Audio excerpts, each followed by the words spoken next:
নেশাগ্রস্ত অবস্থায় পুত্রবধূকে অত্যাচার, আর সেই অত্যাচারের প্রতিবাদ করায় ছেলের হাতে খুন হলেন বাবা। নদিয়ার কোতোয়ালির ঘটনা, অভিযুক্ত ছেলেকে আটক করেছে পুলিশ। নেশা করে পুত্রবধূকে অকথ্য অত্যাচার, প্রতিবাদ করায় ছেলের হাতে খুন বাবা। নদিয়ার কোতোয়ালির ঘটনা, অভিযুক্ত ছেলেকে আটক করেছে পুলিশ। নেশা করে পুত্রবধূকে অকথ্য অত্যাচার, প্রতিবাদ করায় ছেলের হাতে খুন বাবা। নদিয়ার কোতোয়ালির ঘটনা, অভিযুক্ত ছেলেকে ইতিমধ্যে আটকও করেছে পুলিশ।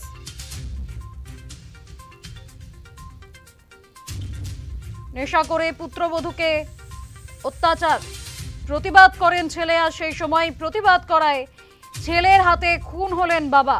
নদিয়ার কোতোয়ালির ঘটনা, অভিযুক্ত ছেলেকে ইতিমধ্যে আটক করেছে পুলিশ।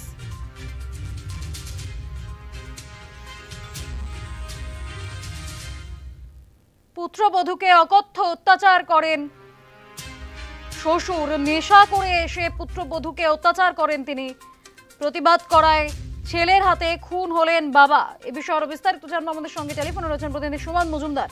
সুমন, একদমই যেটা হচ্ছে যে নেশা করে তার স্ত্রীকে উপর অত্যাচার করছেন, প্রতিবাদ করেন বাবা, এবং তারপরেই ছেলে আগের বসে বাবাকে প্রতারক মারধর করে এবং এরপরে শক্তিনগর জেলা হাসপাতালে নিয়ে গেলে তাকে চিকিৎসক মৃত বলে ঘোষণা করে।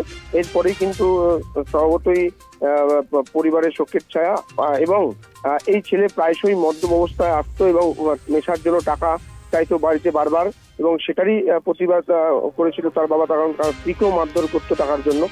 তার জন্য কিন্তু তার বাবাকে সে খুন করে ইতিমধ্যে তাকে আটক করে জিজ্ঞাসাবাদ করা হচ্ছে এবং কিছুক্ষণের মধ্যে গ্রেপ্তার করে তাকে কোর্টে পাঠানো হবে। বেশ, ধন্যবাদ সুমন।